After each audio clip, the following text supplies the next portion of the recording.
గోదావరి జలాలను తరలించేందుకే AP Banakacherla project చేపడుతోందని మాజీ మంత్రి హరీష్ రావు ఆరోపించారు. బనకచెర్లపై పవర్ పాయింట్ ప్రెజెంటేషన్ ఇచ్చిన హరీష్ రావు బనకచెర్ల ప్రాజెక్టు విషయంలో ఏపీ ప్రభుత్వం మొండిగా ముందుకెళ్తుందంటే తెలంగాణ సర్కార్ ఎందుకు మౌనంగా ఉంటుందని ప్రశ్నించారు.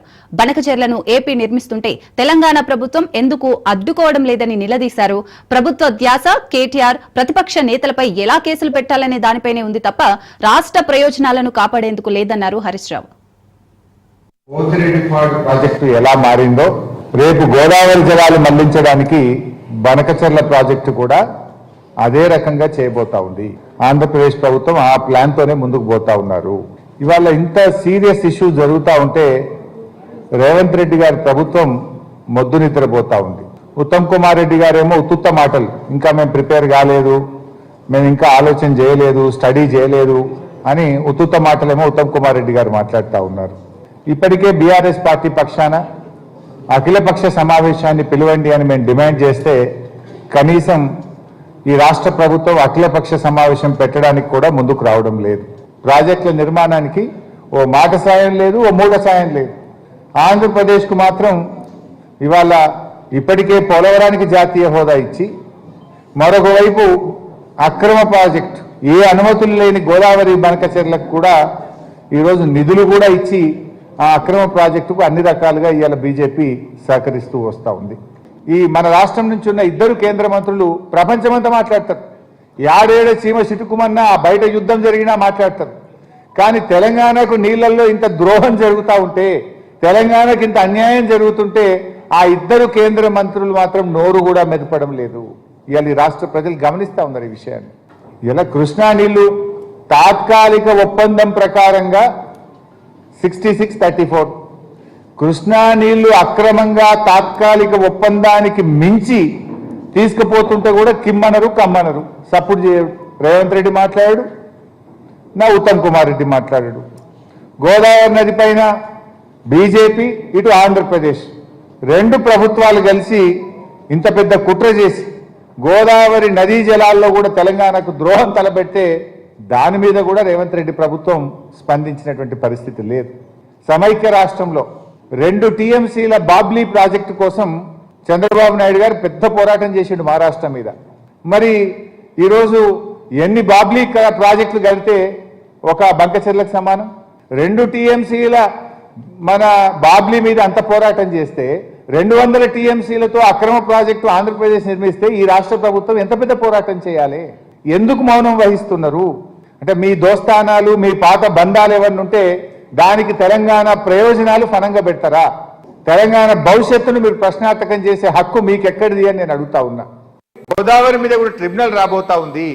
ఆ ట్రిబ్యునల్ వచ్చినప్పుడు ఏం చేస్తారంటే, మేము ఆల్రెడీ ఇన్ని లక్షల కోట్ల వేల కోట్ల రూపాయలు ఖర్చు పెట్టినాం, ఇన్ని లక్షల ఎకరాలకు దీని కింద ఆయకట్టు వచ్చింది, మరి ఇంత నేషనల్ వేస్ట్ కదా, ఈ డబ్బంతా వృధా అవుతుంది కనుక మాకు నీళ్లు కేటాయించండి అనేటువంటి ఒక రైట్ క్రియేట్ చేయడానికి ఒక పథకం ప్రకారంగా ట్రిబ్యునల్ రాకముందే వేగంగా ఈ ప్రాజెక్టును ప్రారంభించి ఆ రాష్ట్రానికి హక్కు క్రియేట్ చేయడం కోసం ఒక పథకం ప్రకారంగా జరుగుతున్న ప్రయత్నం. మన ప్రాజెక్టులు ఇంకా పూర్తి కావాల్సిన అవసరం ఉంది. మనం ఆ రైట్ను ఎస్టాబ్లిష్ చేయకముందే, మనం పూర్తి స్థాయిలో నీటిని వినియోగించకముందే వాళ్ళు ఈ ప్రాజెక్టు కట్టి రేపు ట్రిబ్యునల్ ముందు హక్కు పొందడానికి ఒక పథకం ప్రకారంగా జరుగుతున్నటువంటి ఒక కుట్ర ఇది. సో 80 టీఎంసీల కంటే ఎక్కువ మళ్ళిస్తే కూడా అదే నిష్పత్తిలో నీళ్లు పంచుకోవాలి. ఏ నిష్పత్తి? 45-21-14. మరి ఇప్పుడు 200 టీఎంసీలు పోలవరం నుంచి తీసుకుపోతున్నావు కదా, 200 తీసుకుపోయినప్పుడు అదే నిష్పత్తిలో కృష్ణా నదిలో మనకు 45% రావాలి. 45 అంటే 200లో 45% అంటే దట్ ఈస్ 112.5 టీఎంసీ. మరి ఇప్పుడు ఈ రేవంత్ రెడ్డి అడగాలి కదా. సో ఆల్రెడీ పోలవరం కింద 45 వచ్చేటివి ఉన్నాయి, మళ్ళీ ఇచ్చినాయి. ఇప్పుడు కొత్తగా 200 తీసుకుపోతే ఇదో 112.5, 112 + 45 అంటే 157 టీఎంసీలు కృష్ణా నదీ జలాల్లో అదనపు వాటా తెలంగాణ రాష్ట్రానికి రావాలి. కేటీఆర్ పై ప్రభుత్వ విప్ ఆది శ్రీనివాస్ ఫైర్ అయ్యారు. ఫార్ములా ఈ కార్ రేసులో ఏసీబీ నోటీస్ ఇవ్వగానే కేటీఆర్ హడలిపోతున్నారని విమర్శించారు. విచారణకు వెళ్లే ముందు మేకపోతు గాంభీర్యాన్ని ప్రదర్శిస్తూనే బడాయి కబుర్లు చెప్తున్నాడని మండిపడ్డారు. ఏసీబీ విచారణకు హాజరై వాళ్లు అడిగిన ప్రశ్నలకు సరైన సమాధానం చెబితే సరిపోతుందన్నారు. ఈ కార్ రేసులో ఏసీబీ అధికారి నోటీసులు ఇవ్వగానే కేటీఆర్ గారు హడలిపోతూ మేకపోతు గాంభీర్యాన్ని ప్రదర్శిస్తూ హాజరు అవుతానని చెబుతూనే బడాయి కబురు చెప్తున్న సందర్భం, సత్య హరిశ్చంద్రుడిలా మాట్లాడుతున్న మాటలు మా ముఖ్యమంత్రి గారిని పట్టుకొని పరీక్షకు సిద్ధమా అంటున్నాడు. నార్కో ఎనాలైసిస్ పరీక్షకు మీరు సిద్ధమా అంటున్నాడు. నార్కో ఎనాలైసిస్ పరీక్షకో పాలిగ్రాఫ్ పరీక్షకో కోర్టులు చెప్తే మీరు గాని ఇంకెవరు కానీ సిద్ధం కావాలి. మీరు చెప్పాల్సిన అవసరం లేదు. ముందు మీరు మీ కుటుంబం నార్కో ఎనాలిసిస్ పరీక్షలకు సిద్ధం కావాలని చెప్తాం. కాళేశ్వరంలో పడ్డ కకృతి పైన మీ తండ్రి గారు ఓవైపు, మీ బావగారు ఓవైపు నార్కో ఎనాలిసిస్ టెస్ట్ కు వారిని సిద్ధంగా చెప్పు. లిక్కర్ కేసులో కవిత పరిస్థితి ఏందో నార్కో ఎనాలిసిస్ చేద్దామని అడుగుతాం. అడుగు మీ అక్కను కూడా. నార్కో ఎనాలిసిస్ గురించి గొప్ప చెప్తున్నా, నీవు కూడా ఈరోజు టెలిఫోన్ ట్యాపింగ్ లో ఈ కార్ రేసులో కూడా ముందుకు రావాల్సిన అవసరం ఉంది. ఛాలెంజ్ను విసిరి వెనికిపోయే సంస్కృతి మీది. గంజాయి రహిత రాష్ట్రంగా మార్చాలని, డ్రగ్స్ రహిత రాష్ట్రంగా మార్చాలని మా గౌరవ ముఖ్యమంత్రి రేవంత్ రెడ్డి గారు చేస్తున్న ప్రయత్నంలో భాగంగా గతంలో ఒకసారి ఈ డ్రగ్స్ కు సంబంధించి గంజాయి సంబంధించినటువంటి రక్త పరీక్ష నమూనాలకు రమ్మని మా ముఖ్యమంత్రి ఇప్పుడున్న రేవంత్ రెడ్డి గారు అప్పుడు వస్తే ఆ పరీక్షకు రాకుండా పారిపోయింది ఎవరో అడుగుతాము. రేవంత్ రెడ్డి అబద్దాల ముఖ్యమంత్రిగా మారని ఎమ్మెల్సీ కవిత విమర్శించారు. కర్ణాటకలో కులగణన ఎలా చేయాలో సిద్దరామయ్యకు నేర్పించానని రేవంత్ రెడ్డి చెప్పుకుంటున్నారని, కానీ కాంగ్రెస్ అధికారికంగా విడుదల చేసిన ఫోటోలో రేవంత్ రెడ్డి లేరన్నారు. రేవంత్ రెడ్డి ఎన్ని అబద్దాలు ఆడుతున్నారో ప్రజలు అర్థం చేసుకోవాలన్నారు. రాహుల్ గాంధీ దర్శనం లేక సీఎం రేవంత్ రెడ్డి విలవిలలాడుతున్నారని కవిత సెటైర్ వేశారు.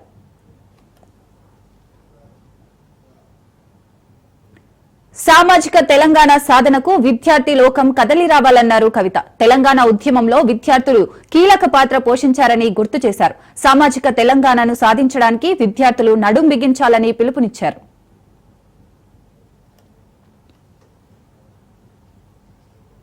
ఒక పక్క ఇది ఇంప్లిమెంట్ చేయలేకపోతున్న సీఎం గారు నిన్న ఒక స్టేట్మెంట్ ఇచ్చింది. చాలా కామెడీ ఉంటది మన సీఎం గారి కథ. ఏం చేసింది ఆయన రేవంత్ రెడ్డి గారు అంటే వెళ్లి కర్ణాటక చీఫ్ మినిస్టర్ సిద్దరామయ్య గారికి, డీకే శివకుమార్ గారికి కాస్ట్ సెల్ ఆయన నేర్పిస్తారు. సరే పోనీ ఆ కాంగ్రెస్ వాళ్ళ కథ ఏంటో మనం నిజంగానే నేర్పించిందని మనం అనుకున్నాం. మన సీఎం గారు స్టేట్మెంట్ ఇచ్చిన గంటకే రాహుల్ గాంధీ గారి దగ్గర నుంచి ఒక ఫోటో రిలీజ్ చేసి అలా మాత్రం ఆయన లేదు, సీఎం లేరు, ఓన్లీ రాహుల్ గాంధీ, డీకే శివకుమార్, అట్లనే సిద్దరామయ్య గారు ఉన్నారు. అంటే ఈయన అన్ని అబద్ధాలే చెప్తున్నాడు. అక్కడికి పోయినా అని చెప్తుంది, కానీ వాళ్ళ పార్టీ వాళ్ళే కామెడీ చేసి ఆయన లేనటువంటి ఫోటోని రిలీజ్ చేసి, పాపం రాహుల్ గాంధీ గారి దర్శనం లేక సీఎం గారికి చాలా ఇబ్బందిగా ఉన్నట్టున్నది. ఏది పడితే అది మాట్లాడుతున్నటువంటి పరిస్థితి మనం చూస్తున్నాం. రేవంత్ రెడ్డి గారు మొన్న బుక్ రిలీజ్ ఫంక్షన్ పోయింది. అక్కడ ఏం మాట్లాడుతున్నారు, మీరందరూ స్టూడెంట్స్ మీకు తెలుసు. నేను RSS స్కూల్ కు పోయినా, TDP కాలేజ్ కు పోయినా, జాబ్ మాత్రం కాంగ్రెస్ దగ్గర చేస్తున్నా అని చెప్తున్నాడు ఆయన. కాకపోతే ఆ చేస్తున్న జాబ్ లో కూడా కనీసం 36 మార్క్స్ కూడా వచ్చినట్టయితే నాకు అనిపిస్తలేదు. స్కూల్లో కూడా కాలేజ్ లో కూడా పాస్ అయినట్టు అనిపిస్తలేదు. ఎందుకంటే RSS స్కూల్లో చేరి TDP కాలేజ్ లోకి పోయి ఉద్యోగం కాంగ్రెస్ వచ్చిందంటే అర్థం ఏంటి? ఎంత క్రెడిబిలిటీ లేనటువంటి వ్యక్తి అన్నది ఒకసారి ఆలోచన చేయాలి. తెలంగాణ నుంచి కనీసం ఇప్పటికి హాఫ్ సెంచరీ కొట్టిండబ్బా మన సీఎం సార్. దేనిలో హాఫ్ సెంచరీ కొట్టిందంటే ఢిల్లీకి ఫ్లైట్ లో పోవడానికి. కనీసం తన మంత్రులను తను డిసైడ్ చేసుకోలేని, మంత్రుల శాఖలను డిసైడ్ చేసుకోలేనటువంటి సీఎం గారు ఇంత బలహీనమైనటువంటి ముఖ్యమంత్రి ఉమ్మడి ఆంధ్రప్రదేశ్ చరిత్రలో ఎప్పుడు కూడా లేరు. ఆఖరి ముఖ్యమంత్రి కిరణ్ కుమార్ రెడ్డి గారు కూడా ఇంత బలహీనంగా లేకుండా 50 టైమ్స్ ఢిల్లీకి పోతున్నారంటే, ఏ చిన్న నిర్ణయానికైనా ఆయన ఢిల్లీకి పోతున్నారంటే తెలంగాణ ఆత్మగౌరవాన్ని ఢిల్లీలో తాకట్టు పెట్టినట్టుగానే మేము భావిస్తా ఉన్నాం. ఈ వైఖరిని ఖండిస్తూ మరి తెలంగాణ రాష్ట్రం కోసం జరగాల్సినటువంటి నిర్ణయాలను తక్షణమే ముఖ్యమంత్రి గారు తీసుకోవాలని డిమాండ్ చేస్తూ, నేమ్ చేంజింగ్ తప్ప గేమ్ చేంజింగ్ గవర్నమెంట్ లేదు ఇది. సో ఇట్లా ఈ పేర్లు మార్చడాలు, తెలంగాణ తల్లిని మార్చడాలు ఇవి పక్కన పెట్టి విద్యార్థుల జీవితాలు మార్చే ప్రభుత్వం పనిచేయాలని డిమాండ్ చేస్తా ఉన్నాను. తెలంగాణ గద్దర్ అవార్డుల ప్రధానోత్సవ కార్యక్రమం మాదాపూర్లోని హైటెక్స్ లో ఘనంగా జరిగింది. CM Revanth, deputy CM Vikramarka, cinematography శాఖ మంత్రి కోమటిరెడ్డి వెంకటరెడ్డి, FDC చైర్మన్ నిర్మాత దిల్ రాజు తో పాటు పలువురు జ్యోతి ప్రజ్వలన చేసి అవార్డుల వేడుకను ప్రారంభించారు. అవార్డ్ మరి ఆ లైఫ్ టైమ్ అచీవ్మెంట్ అవార్డ్స్ లో తెలుగు తేజం the award, NTR national film award. Telugu తేజం తెలుగు జాతి ఆత్మగౌరవం.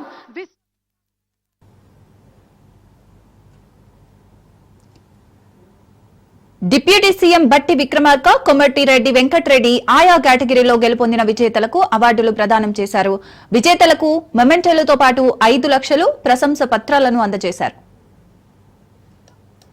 శ్రీ విశ్వనాథ్ రెడ్డి గారు గామి చిత్రానికి గాను ఉత్తమ సినిమాటోగ్రాఫర్ గా శ్రీ విశ్వనాథ్ రెడ్డి గారు ఈ రోజున సిల్వర్ మొమెంటోతో పాటుగా 5 లక్షల క్యాష్ ప్రైజ్ మరియు ప్రశంసా పత్రాన్ని అందుకుంటున్నారు. వారిని వేదిక మీదకి సాదరంగా ఆహ్వానిస్తున్నాము. కంగ్రాచులేషన్స్ టు విశ్వనాథ్ రెడ్డి గారు. మీ గట్టి చప్పట్ల మధ్య లెట్స్ వెల్కమ్ విశ్వనాథ్ రెడ్డి గారు on stage.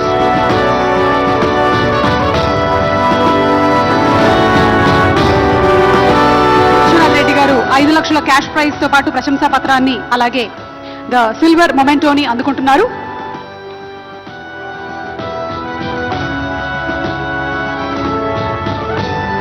Congratulations sir.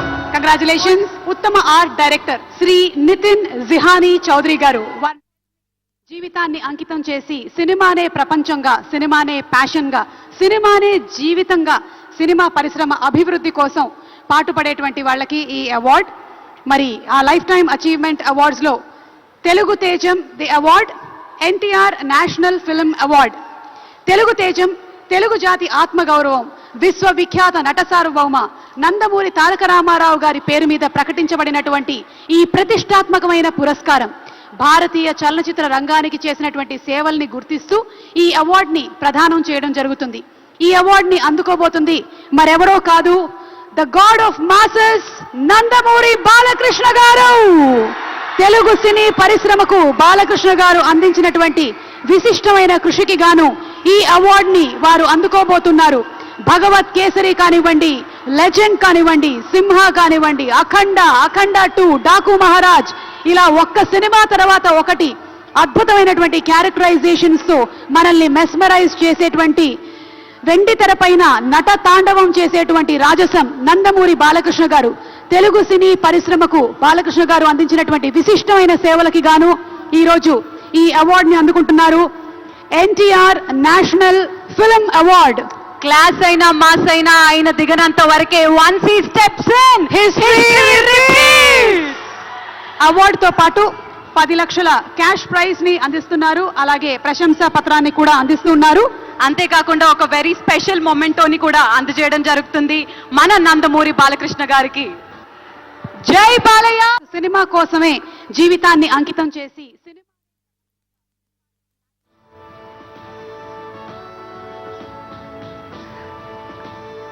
Best Director 2024. Yes, and the Best Director 2024 goes to none other than Sri Nagashwin. Kalki సినిమాకి గాను, కల్కి 2989 AD సినిమాకి గాను ఈ అవార్డ్ ని అందుకుంటూ ఉన్నారు. సిల్వర్ మొమెంటో అండ్ 5 లక్షల క్యాష్ ప్రైజ్ మరియు ప్రశంసా పత్రాన్ని అందుకుంటున్నారు. కల్కి అనేటువంటి సినిమా కేవలం మన రాష్ట్రంలో మాత్రమే కాకుండా దేశవ్యాప్తంగా అలాగే ఇంటర్నేషనల్లీ కూడా అద్భుతమైనటువంటి అక్లెయిమ్ ని సంపాదించుకున్నటువంటి చిత్రం. ఇలాంటి సినిమాని డైరెక్ట్ చేసినటువంటి నాగశ్విన్ కి శుభాకాంక్షల్ని తెలియజెప్తూ ఉన్నాము. చేసింది అతి తక్కువ సినిమాలైనా ప్రతి సినిమా కూడా మన గుండెల్లో గుర్తుండిపోయేలాగా చేసినటువంటి Nag Ashwin, hearty congratulations to you. Best leading actress 2024 ఈ అవార్డ్ ని అందుకుంటున్నారు none other than Nivetha Thomas. 35 చిన్న కథ కాదు. ఈ సినిమాకి గాను ఈ అవార్డ్ ని అందుకుంటూ ఉన్నారు. 35 మార్కులు సంపాదించడం ఎలాగో, ఎంత కష్టమో మనకి ఈ సినిమా ద్వారా అద్భుతం. ప్రముఖ నటుడు అల్లు అర్జున్ పుష్ప 2 సినిమాలో కనబరిచిన అద్భుతమైన నటనకు గాను ఉత్తమ నటుడిగా తెలంగాణ ప్రభుత్వ గద్దర్ అవార్డును అందుకున్నారు. ఈ అవార్డును ముఖ్యమంత్రి రేవంత్ రెడ్డి చేతుల మీదుగా ఆయన స్వీకరించారు.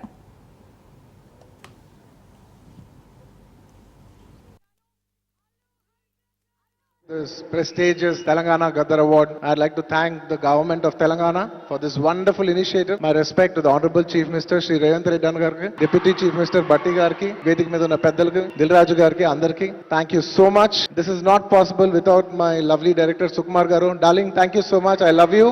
The award is purely your vision and your love. Thank you, darling. Thanks to my producers, my artists, my technicians, my crew, the entire team of Pushpa And special mention to Rajmouli Garu. Sir, thank you so much. మీరు ఆ రోజు పుష్ప 1 హిందీలో release చేయమని చెప్పి అంటే ఈ phenomenon ఉండేది కాదు. Thank you so much, sir. I'm also searching for the best occasion to thank you for this. It's a very special award because నేను పుష్ప 2 గెలిచిన మొదటి అవార్డ్ ఇది. I'd like to dedicate this award to all my fans. I thank you for your love and support. I hope to make you all more proud. I love you, my army. Thank you. సరదాగా Pushpa cinema నుంచి ఒక dialogue. ఆ బిడ్డ మీద ఒక్క గీటు పడ్డ గొంట గంగమ్మ తల్లి జాతరలో ఈ ఆట తలలు నరికినట్టు రప్ప రప్ప నరుగుతా ఒక్కొక్కడిని. పుష్పరాజ్ అసలు తెగ్గేదలే. Thank you so much. I'd like to thank all the Pushpa fans from all over the world. Thank you so much for people all across the country for making this film a phenomenon. I'd like to thank the government of Telangana for this wonderful initiative. ఇది ప్రతి సంవత్సరం ఇలాగే కొనసాగాలని మనస్ఫూర్తిగా కోరుకుంటూ సెలవు తీసుకుంటాను. జై హింద్, జై తెలంగాణ, జై హింద్. Thank you. ఇక ఎన్టీఆర్ నేషనల్ ఫిలిం అవార్డును నందమూరి బాలకృష్ణ ముఖ్యమంత్రి రేవంత్ రెడ్డి చేతుల మీదుగా అందుకున్నారు.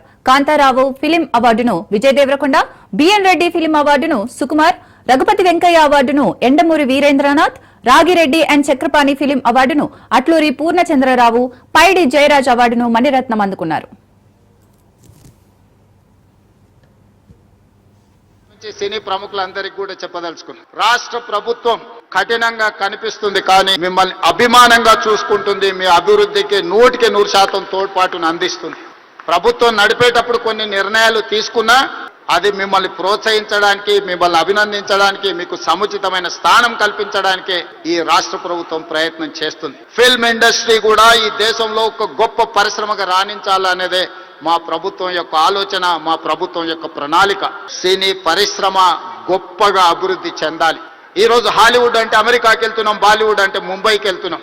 నేను అడుగుతున్న మిత్రుల్ని, రాజమౌళి గారిని, ఈ రోజు ప్రపంచమే గుర్తించే విధంగా అద్భుతమైన సినిమాలను తీయగలిగిన మీరు ఆ పరిశ్రమను ఎందుకు ఈ గడ్డ మీదకి తీసుకురారు అని నేను మిమ్మల్ని అడుగుతున్నా. ఈ రోజు రాష్ట్ర ప్రభుత్వం మీకు అండగా నిలబడ్డారు. హాలీవుడ్ అమెరికా కాదు, బాలీవుడ్ ముంబై కాదు, హాలీవుడ్ బాలీవుడ్ హైదరాబాద్ గడ్డ మీద ఉండాలి. మీకేం కావాలనో నాకు చెప్పండి, రాష్ట్ర ప్రభుత్వం మీకు అండగా నిలబడుతుంది. ఒక ఐటీ పరిశ్రమను, ఒక ఫార్మా ఇండస్ట్రీని, ఒక డిఫెన్స్ ఇండస్ట్రీని ఏ రకంగా ప్రోత్సహించినామో ఈ రోజు ఫిల్మ్ ఇండస్ట్రీని అదే విధంగా ప్రోత్సహిస్తాం. మీకు కావాల్సిన ప్రణాళికలు అందిస్తాం. ప్రణాళికలు మీరు రచించండి. మా విజన్ డాక్యుమెంట్ లో తెలంగాణ రైజింగ్ 2047 విజన్ డాక్యుమెంట్ లో ఫిల్మ్ ఇండస్ట్రీకి ఒక చాప్టర్ ఇస్తాం. ఆ చాప్టర్ ని రాయాల్సిన బాధ్యత సినీ ప్రముఖులకు, ఇక్కడ ఉన్న పెద్దలందరికీ ఉంది. మీకు ఏం కావాలనో నాకు చెప్పండి. నేను ఈ రోజు చెప్తున్నా, ఇక్కడ నుంచి 22 సంవత్సరాలు, ఈ 22 సంవత్సరాలు క్రియాశీలక రాజకీయాలలో నేను ఉంటా. ఏ హోదాలో ఉన్నా మీకు అండగా నిలబడతా. ఈ పరిశ్రమను అంతర్జాతీయంగా అభివృద్ధి చెందడానికి అవసరమైన అన్ని ప్రణాళికలను, అన్ని రకాల మిమ్మల్ని ప్రోత్సాహకాలను, మీకు అవసరమైన వసతులను ఏర్పాటు చేయడానికి తెలంగాణ రాష్ట్ర ప్రభుత్వం. గద్దరన్న అంటే ఒక చైతన్యం, గద్దరన్న అంటే ఒక విప్లవం, గద్దరన్న అంటే ఒక వేగు చుక్క. గద్దరన్న స్ఫూర్తితోని ఈ రోజు తెలంగాణ రాష్ట్రాన్ని మేము సాధించుకున్నాం. జయ జయ హే తెలంగాణ అందించిన అద్మిశ్రీ, ఈ రోజు జై బోలో తెలంగాణ అందించిన గద్దరన్న మాకందరికీ స్ఫూర్తి. అలాంటి స్ఫూర్తితోనే మేము పోరాటం చేసినాం. ఈ పోరాటం ప్రజల కోసమే, ప్రజలకు అవసరమైన సంక్షేమాన్ని, అభివృద్ధిని అందించడానికి నిత్యం వారిని స్ఫూర్తిగా తీసుకుంటాం. ఈ రోజు తెలంగాణ గద్దర్ ఫిల్మ్ అవార్డ్స్ తీసుకున్న వాళ్ళందరినీ కూడా నేను మనస్ఫూర్తిగా అభినందిస్తున్నా. ఈ తెలంగాణ నిర్మాణంలో, ఈ తెలంగాణ అభివృద్ధిలో మీరందరూ భాగస్వాములు కావాలి. గతంలో ఏమైనా అంశాలు ఉన్నా వాటన్నిటిని పక్కన పెట్టండి. మనందరం కలిసికట్టుగా అభివృద్ధి పదం వైపు నడవాలి. ఈ కళా చైతన్యమే ఈ రోజు తెలంగాణ రాష్ట్రాన్ని అభివృద్ధి పదం వైపు నడిపించిన ఎంతో మందిని, ఈ రోజు విప్లవాల వైపు నడిపించిన గద్దరన్న ఈ రోజు అభివృద్ధి పదం వైపు నడిపించడానికి కూడా మనస్ఫూర్తిగా ఉండాలి. మనస్ఫూర్తిగా గద్దరన్న కుటుంబాన్ని ఈ రోజు అభినందిస్తూ, ఆ కుటుంబానికి కూడా రాష్ట్ర ప్రభుత్వం అండగా నిలబడుతుంది. గద్దరన్న అంటే ఒక చైతన్యం, గద్దరన్న అంటే ఒక విప్లవం. ఏపీ వ్యాప్తంగా విజన్ యాక్షన్ ప్లాన్ అమలు చేయబోతున్నట్లు సీఎం చంద్రబాబు తెలిపారు. నేషనల్ హైవేలు, పీపీఏ విధానంలో చేపట్టే రహదారుల నిర్మాణంపై అమరావతి సచివాలయంలో ఆయన సమీక్ష నిర్వహించారు. ఈ సందర్భంగా మంత్రులు, ఉన్నతాధికారులకు కీలక సూచనలు చేశారు. స్వర్ణాంధ్ర 2047 లక్ష్యంగా పనిచేయాలని సూచించారు. అప్పుడే ఏపీ అభివృద్ధి సాధ్యమవుతుందని చంద్రబాబు పేర్కొన్నారు.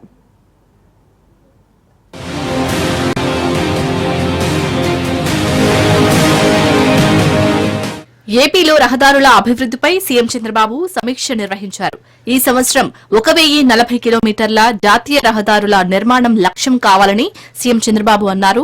రాష్ట్రంలో నిర్మించి తలపెట్టిన అన్ని రాష్ట్ర జాతీయ రహదారుల ప్రాజెక్టులకు సంబంధించి భూసేకరణ, అటవీ, వన్యప్రాణి క్లియరెన్స్ సమస్యలు జులై నెలాఖరుకు పరిష్కరించాలని అధికారులకు ఆదేశాలు జారీ చేశారు. ఎలాంటి ఆటంకాలు తలెత్తకుండా రాష్ట్రంలో రహదారుల నిర్మాణం వేగవంతంగా జరిగేలా చూడాలని చెప్పారు. వివిధ రహదారి ప్రాజెక్టుల పురోగతిని పరిశీలించారు.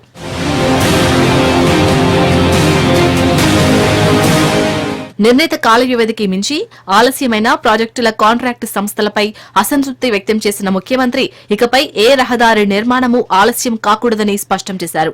మరోవైపు ఎన్హెచ్ఏఐ ఎంఓఆర్టీహెచ్ కింద 11,325 కోట్లతో 770 కిలోమీటర్ల రహదారులు గత ఆర్థిక సంవత్సరంలో నిర్మాణం పూర్తి చేసినట్లు అధికారులు ముఖ్యమంత్రికి తెలిపారు.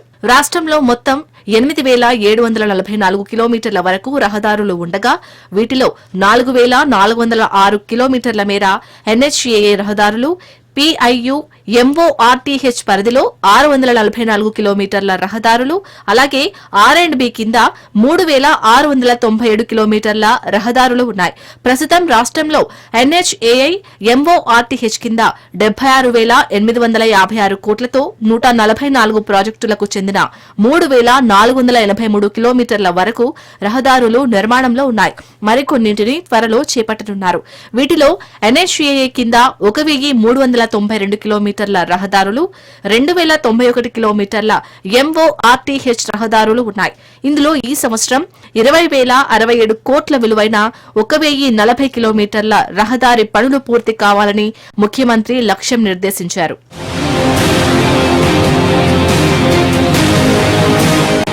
గుంతలు లేని రహదారుల కోసం గత ఏడాది నవంబర్లో 860.81 కోట్లతో ముఖ్యమంత్రి ప్రారంభించిన పనుల్లో 97% ఈ జూన్ 6 నాటికి పూర్తయ్యాయి. 19,475 కిలోమీటర్ల మేర రహదారుల్లో గుంతలన్నీ పూడ్చి మరమ్మతులయ్యాయి. మిగిలిన రహదారుల మరమ్మతులు జులై 31 నాటికి పూర్తి కానున్నాయి.